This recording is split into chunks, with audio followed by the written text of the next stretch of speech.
Corona থেকে বাঁচার 2 নম্বর হাতিয়ার জামাতের সাথে নামাজ। করোনা থেকে বাঁচার 2 নম্বর হাতিয়ার কি? জামাতের সাথে নামাজ। জামাতের সাথে নামাজ পড়বে যে করোনা হবে না তার, যদি হয়ও মরবে না, যদি মরেও জান্নাতে জাহান্নামে যাবে না।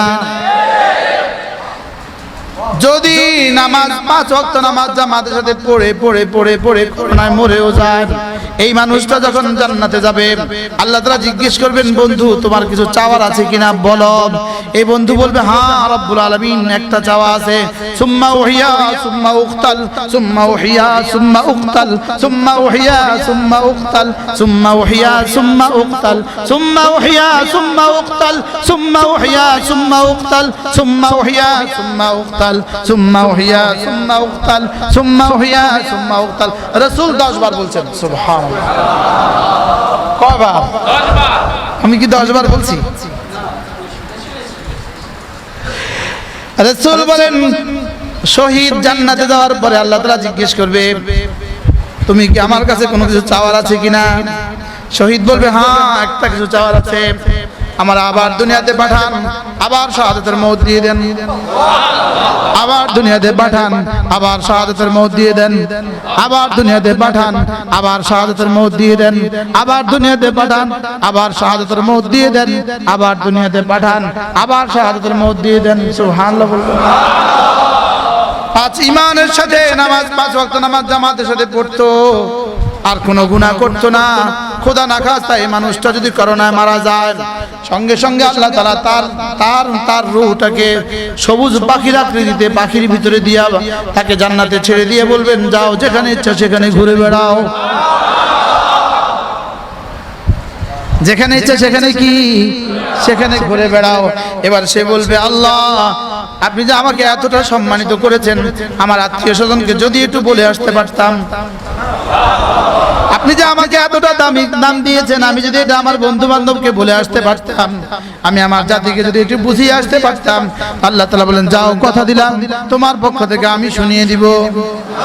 ওয়ালা তাকুলু লিমান ইউকতালু ফি সাবিলিল্লাহি আমওয়াত বাল হুম আহইয়া বাল আহইয়াউ ওয়ালাকিন লা তাশউরুন। যাও কথা দিলাম আমি শুনিয়ে দিলাম, এরা জীবিত, এদেরকে মৃত বলো না, এরা জীবিত। ওয়াইন্দা রাব্বিহিম ইউরযাকুন, এরা পাখির আকৃতিতে সারা জান্নাতে ঘুরে ঘুরে খায়। কখনো এই গাছে যায়, কখনো গাছে যায়, কখনো গাছে যায়, কখনো গাছে যায়। হ্যাঁ, কখনো এই জান্নাতে, কখনো ওই জান্নাতে, কখনো ওই জান্নাতে, কখনো মুহাম্মদ আরবির জান্নাতে, কখনো সিদ্দিক আকবরের জান্নাতে, কখনো ফারুক আজমের জান্নাতে। নবীরা ঈর্ষা করবে, এরা কারা? নবীরাও ঈর্ষা করবে, এরা কারা? এই জন্য ঈমান বাঁচান, নামাজ ধরেন।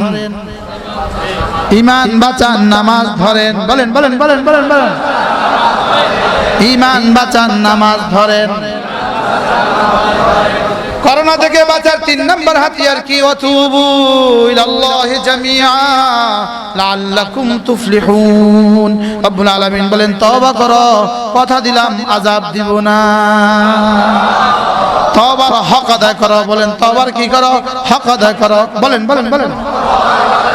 ইস্তিগফারের হক আদায় করো, আযাব দিব না। ইস্তিগফারের হক 3টা। কয়টা? 1 নম্বরে চরম ভাবে লজ্জিত হওয়া। বলেন, দিল থেকে লজ্জিত হওয়া। 2 নম্বরে গুনাহ সমূলে ছেড়ে দেওয়া। 3 নম্বরে আর করব না বলে ওয়াদা করা। মুখস্থ করেন একজন, আপনি করেন একজন, মাস্টার সাহেব কোন? 2 নাম্বার সমূলে ছেড়ে দেওয়া। 3 নাম্বার আরেক মাস্টার সাহেব কোন? মাশাআল্লাহ। শিক্ষক তো শিক্ষকই হয়, টিচাররা কি হয়? সবাই শুনান। 1 নাম্বার, 2 নাম্বার। আচ্ছা, লজ্জিত হওয়া কাকে বলে? একটু আসবেন। দোনো ভাই আসবেন, দোনো হাজি সাহেব আমার কাছে তো আসবেন, আপনি আরো আসেন, আপনি আমার কাছে আসেন। যতক্ষণ না ওখানে 2 গাড়ি না আসে, যতক্ষণ না পুলিশের গাড়ি না আসে ততক্ষণ।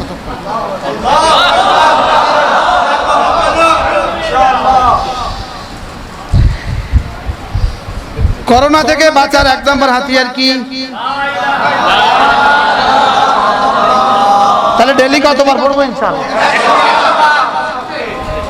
কমপক্ষে নিয়ত পাক্কা, নিয়ত পাক্কা, তাহলে 100 বার কালেমা তৈয়বা, নিয়ত পাক্কা, পাক্কা। করোনা থেকে বাঁচার 2 নম্বর হাতিয়ার জামাতের সাথে নামাজ, নিয়ত পাক্কা। করোনা থেকে আযাব থেকে বাঁচার 2 নম্বর হাতিয়ার জামাতের সাথে নামাজ। ফারুক আয়াম টিভি, ফারুক আয়াম টিভি, হক্কানি ওলামাদের আগামীর পথ চলা। ফারুক আয়াম টিভি, ফারুক আয়াম টিভি, হক্কানি ওলামাদের আগামীর পথ চলা।